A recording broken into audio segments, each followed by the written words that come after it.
Hi, everybody. Welcome to the Dear Human series, where we discuss all things that nobody told us about how to be human.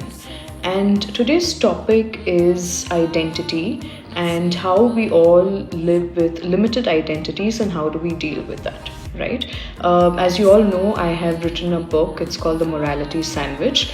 The first chapter in my book starts off by defining what is an identity, who you are, and so let's break it down, right? So basically, if we were to ask ourselves as to what is an identity and who are you as a person, I think a list of things that you would first narrow down to would be does your identity determine the amount of money you have in your bank account? Does your identity determine the brands you wear? Is it the assets you have? Is it the car you drive or the brand of coffee you drink? Or is it your attributes? Is it the ambition that you hold, the aspirations that you hold?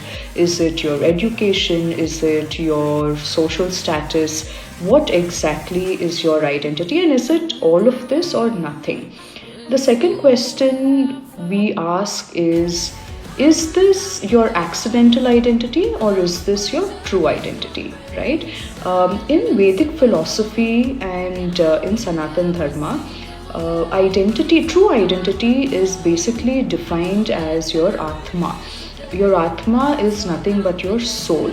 Now, the soul is, of course, a questionable concept to many logical thinkers of the world, and not everyone believes in the concept of the soul. But the Vedic philosophy and Sanatan Dharma leads with this belief. Now, the soul is considered to be an eternal, divine essence or aspect that every living thing has, right? And the soul is this unchangeable essence within a human that does not change or alter through birth, through death, through this entire life cycle of birth and death, right? And the ultimate purpose of being born as a human comes down to finding the soul and unraveling this inner journey that reveals your true self, your true identity, which is your soul, to yourself, which is again called enlightenment, but that's for another day. So this basically captures what your true identity is. Now, what Vedic philosophy also tells us is there is something called your false self, which is called your ego. Alright, ego is called ahankara in Sanskrit. Now, ego is everything that I mentioned in the beginning. Your physical body, through your material desires, through your ambitions, your dreams, anything and everything external is called your ahankara. And your nationality, your cultural preferences, any so-called preference within the external world is linked to your identity, is linked to your ego, which is called the false self as per Vedic philosophy. It also deep dives into the concept of self. Now, Vedic philosophy states there are three concepts of the self. First is the physical self. Now, the physical self is your physical body and all the material desires that you have. Second is your intellect, your mental and your intellectual body. So basically, this contains your thoughts, emotions, and your intellect. All right. The third would be your cosmic self or your spiritual self.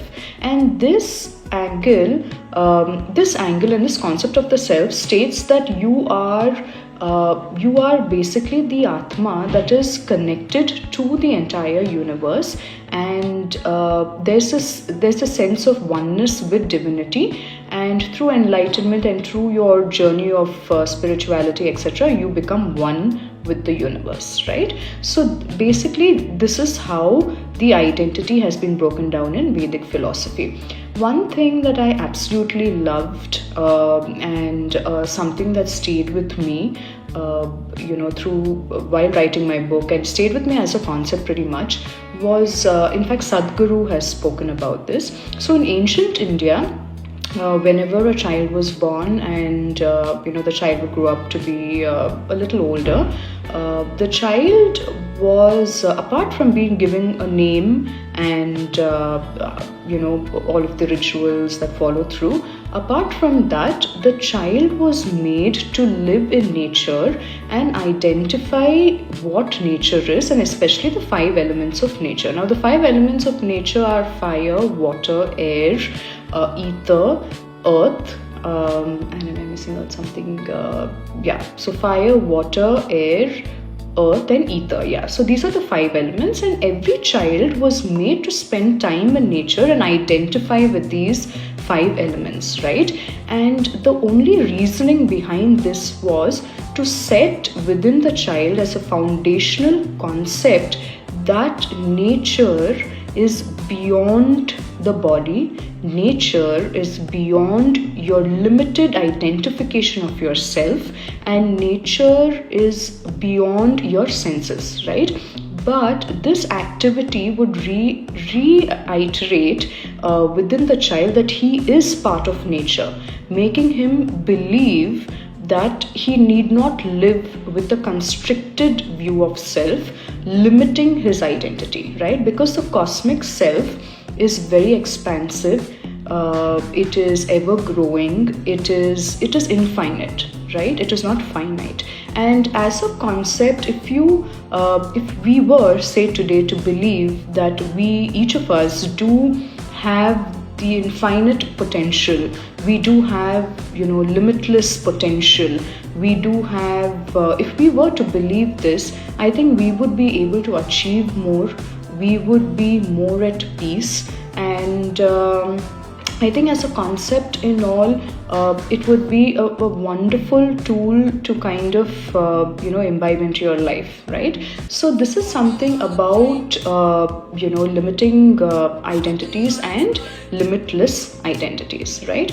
Another beautiful saying by George Bernard Shaw, who was one of the greatest Irish playwrights back in the day, I think 1800s. He was the only person who in fact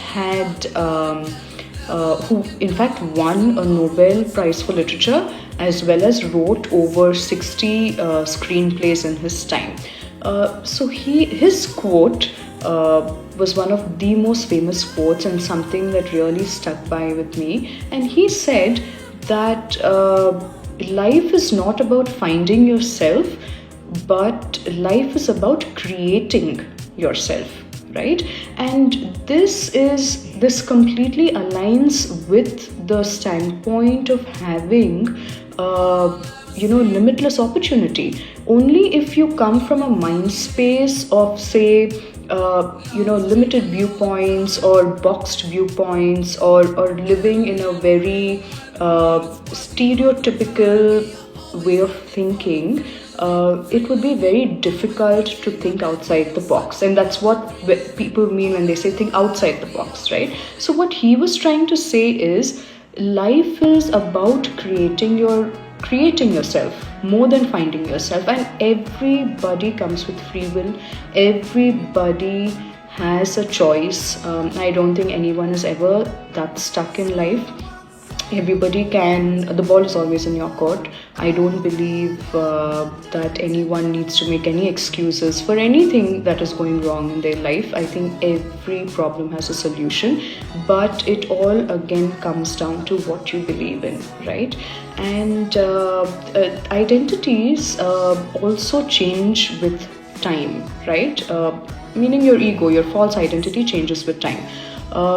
This being said, when you can't expect being a 35-year-old expecting to still have the outcome of an 18-year-old, or be stuck in a glorified past of your early 20s, right? Your identity starts kind of evolving, and it shows up in your personality through different ages and through decades of your life. And it becomes very important at this juncture to understand and to ensure that you don't live with rigidity. Okay, rigidity can be the biggest obstacle in growth if you're on your path, to become a better version of yourself. Because if you don't come with an open mind, if you don't come from an open space, it becomes very difficult for anything to change, right? And I think we all also get stuck to our identities, saying, this is what I am.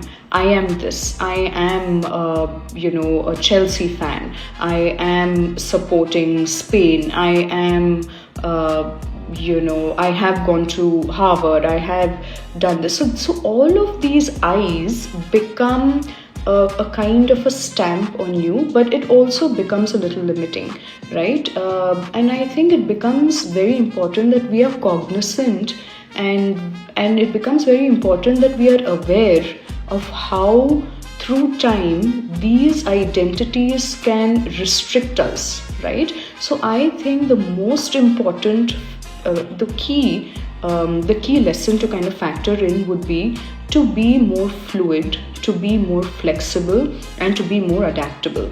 If you are an adaptable individual, if you are flexible enough, if you understand that flow and living in flow with energy becomes your greatest gateway to peace and happiness and creating the life that you need, right? So it becomes imperative that you don't live with rigid beliefs of yourself, right?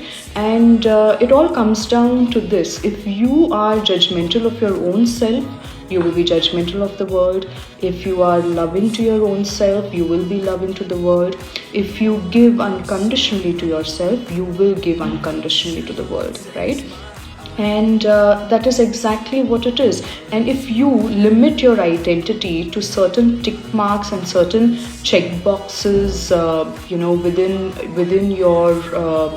the story of your life, you will not go beyond that checklist. So, and if you notice, all the greatest visionaries in the world, all the greatest thinkers of the world, the people who made the greatest difference in the world, they have been massive dreamers. They are flexible people, and they start with a very humble, not all of them, but most of them, at least that I've noticed, start with humble backgrounds. They have a certain childlike curiosity always left in them, where they're open to criticism, they're open to learning, they're open to change. They know that it is the greatest skill to be fluid and flexible and adaptable in a world that is ever changing, in a world that can be very tough to live in a world that is filled with so much pressure. I think the last thing that we would want is, to self-inflict that same pressure onto ourselves. So I think, so this is about identity, and this is how it becomes very important to not limit yourself. Always stay and believe that you are connected and you are part of this large cosmos, and there is magic in everyone. We are all stardust. We are made out of the same carbon that stars are made out of. So don't ever think of yourself as a limited being. Break out of those shackles, break out of your limited beliefs, and you will see how the world will open up to you. Thank you.